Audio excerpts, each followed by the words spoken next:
سر اٹھا کر اس نے مسز شیرازی کو دیکھا. یہ بات اس کے اپنوں نے کبھی ختم نہیں کی تھی. سگی ماں نے، سگی بہنوں نے، سگے رشتوں نے، حتیٰ کہ برہان نے، فارس وجدان نے بھی نہیں. میں بہت پریشان تھی. مجھے کچھ سمجھ میں نہیں آیا. اچھا بس اب رو نہیں. انہوں نے ٹیبل سے گلاس اٹھا کر اس کی طرف بڑھایا. لو شاباش، پانی پی لو. چند گھونٹ لے کر اس نے خود پر قابو پانے کی کوشش کی.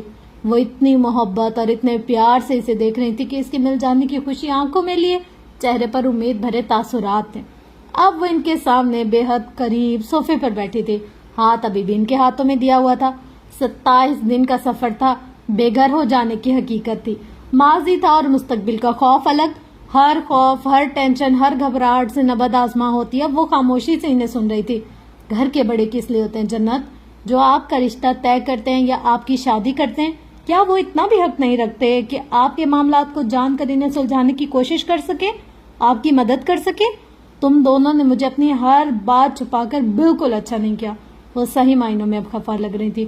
وہ کچھ حیرت سے انہیں دیکھ کر رہ گئی. اس نے ابھی تک فارس کے رویے کے متعلق تو کوئی بات کی ہی نہیں تھی. کیا انہیں شک تھا یا وہ جان گئی تھی؟ ہاں اگر جان گئی تھی. کیا فارس نے؟ دل نے دلیل دی، ذہن نے فوراً تردید کر دی. اس نے کچھ ہمت مجتمع کی، لفظ ترتیب دیے. میں نے ایک اور بات بھی آپ سے چھپائی. آواز ایک بار پھر بھرائی. سمجھ میں نہیں آ رہا تھا کیسے بتائے. وہ ان کی مزید ناراضگی مول نہیں لینا چاہتی تھی. تم نہ بھی بتاؤ تو کوئی بات نہیں. وہ سمجھ رہی تھی یقیناً یہ بھی خاندان سے متعلق کوئی بات ہوگی. بتانا ضروری ہے. آپ کے گال رگڑ کر صاف کیے. اچھا بتاؤ. اتنا تو وہ رو رہی تھی. وہ ذرا پریشان ہوئی کہ پتہ نہیں کیا بات ہے. ذرا بوجھ ہلکا ہوا اس کا. آپ دادی بننے والی ہیں. باہر دروازے کے پاس کھڑا فارس وجدان اپنی جگہ پتھر ہوا، بے حس، ساکت، منجمد. ہاسپٹل کے کوریڈور میں اسٹریچر کے پہیوں کی حرکت، لگژری فلیٹ کے لاؤنج میں کافی ٹیبل پر رکھا سفید کاغذ، ڈریسنگ ٹیبل سے ایک جھٹکے سے سب بکھرتے دھو دیا ہاتھ.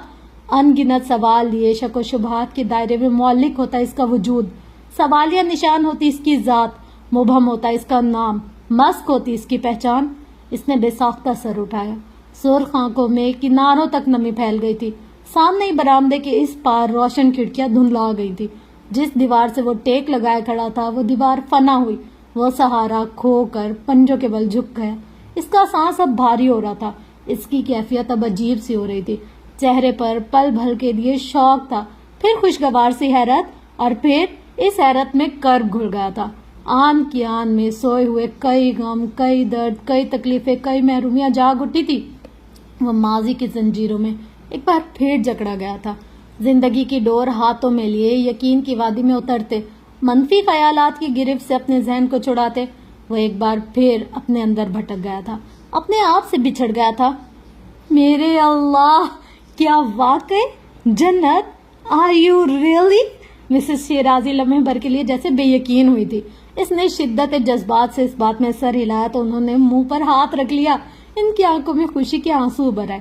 اگلے ہی لمحے انہوں نے اسے خود سے لگا لیا. مجھ سے پہلے کیوں نہیں بتایا؟ اس کا ہاتھ چوم کر اب وہ شکوہ کر رہی تھی. وہ اتنا خوش تھی جیسے سارے غم، سارے درد مٹ گئے ہوں. میں دادی بننے والی ہوں. میرے اللہ، شکر اللہ. شال کے پلو سے آنسو صاف کیے. ایک بار پھر سر اٹھا کر جنت کو دیکھا. وہ ایک بار پھر رونے کو تیار بیٹھی تھی. اب کیا ہوا؟ انہوں نے اتنے پیار سے دونوں ہاتھ تھام کر پوچھا تو ضبط ختم ہو گیا. مجھے فارس کے ساتھ نہیں رہنا، مجھے طلاق چاہیے. رونا پھر سے شروع ہو گیا. دل پر بھاری بوجھ لیے فارس اپنی جگہ بیٹھا رہا.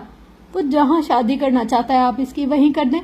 جنت بیٹا، میں اس کے ساتھ اب کبھی نہیں رہوں گی آنٹی، کبھی نہیں. فیصلہ حتمی تھا، رد و بدل کی کوئی گنجائش نہیں تھی. ٹھیک ہے ٹھیک ہے. انہوں نے مسکراہٹ دبا کر اس کے گال پر ہاتھ رکھا. تم دونوں کے اختلافات اپنی جگہ، لیکن کیا تمہارا نہیں خیال جب تک ڈیلیوری نہیں ہو جاتی تمہیں ہمارے ساتھ چلنا چاہیے؟ آنٹی وہ فارس، کیا یہ مناسب نہیں رہے گا کہ تم اپنے بچے سے پوچھو کہ اس کی ممی کو کیا فیصلہ کرنا چاہیے؟ جنت نے چونک کر مسز شیرازی کو دیکھا. وہ دھیرے سے ہنسی. کافی عرصے بعد ہمارے گھر میں خوشی آئی ہے جنت. میں اپنی بہو کو اپنی آنکھوں کے سامنے دیکھنا چاہتی ہوں. تم یہاں رہو گی تو مجھے فکر ہوتی رہے گی، اور یہ میرا تم سے وعدہ ہے. نئی فیملی ممبر کو آنے دو، پھر جیسا تم چاہو گی ویسا ہی ہوگا. جو فیصلہ تم کرو گی میں تمہیں مکمل سپورٹ کروں گی. ابھی گھر چلو میری خاطر. اسے ایک بار پھر رونا آیا. اب نہیں رونا, پیار سے کہتے تو آہستگی سے اس بات میں اس نے سر ہلا دیا. سب ٹھیک ہو جائے گا. مسز شیرازی سے خود سے لگائے کہہ رہی تھی. اس نے آنسو پوچھ ڈالے. ہاں سب ٹھیک ہو جائے گا, چلو شاباش, اپنی تیاری کرو, انہوں نے کہا. فارس وجدان اپنی جگہ سے اٹھ کھڑا ہوا. دروازہ کھول کر وہ باہر آئی اور اس کی موجودگی سے قطعی بے خبر سیڑھیوں کی طرف بڑھ گئی. جیبوں میں ہاتھ ڈالے وہ اسے جاتا دیکھتا رہا. کپڑے بدل کر, بالوں کی ڈھیلی سی چٹیاں بنائے وہ دوپٹے کے ساتھ شال اوڑھ کر نیچے آئی تو پہلی ہی نظر فارس وجدان پر پڑی. وہ نیم تاریکی میں دروازے میں کھڑا نظر آ رہا تھا. لمحے بھر کے لیے نظر ملی. دل جانے کی وہ عجیب لے پر دھڑکا تھا. مسز شیرازی نے یقیناً اب تک اسے بتا دیا ہوگا. جانے اس کے تاثرات کیسے رہے ہوں گے, جانے اس نے کیا کہا ہوگا. رخ بدل کر وہ برآمدے کی طرف چلی گئی. اقصیٰ باقاعدہ چیخ کر اس سے لپٹ گئی. جنت آپی, آپ کو نہیں پتا میں نے آپ کو کتنا یاد کیا. علی کی گھوریاں اقصیٰ کے لیے ختم ہی نہیں ہو رہی تھی. وہ سندل آپا سے ملی, پھر بچیوں سے جو اس کے جانے کا سن کر ہی اداس ہو گئی تھی. علی کے تاثرات عجیب سے تھے, جیسے ابھی رو پڑے گا.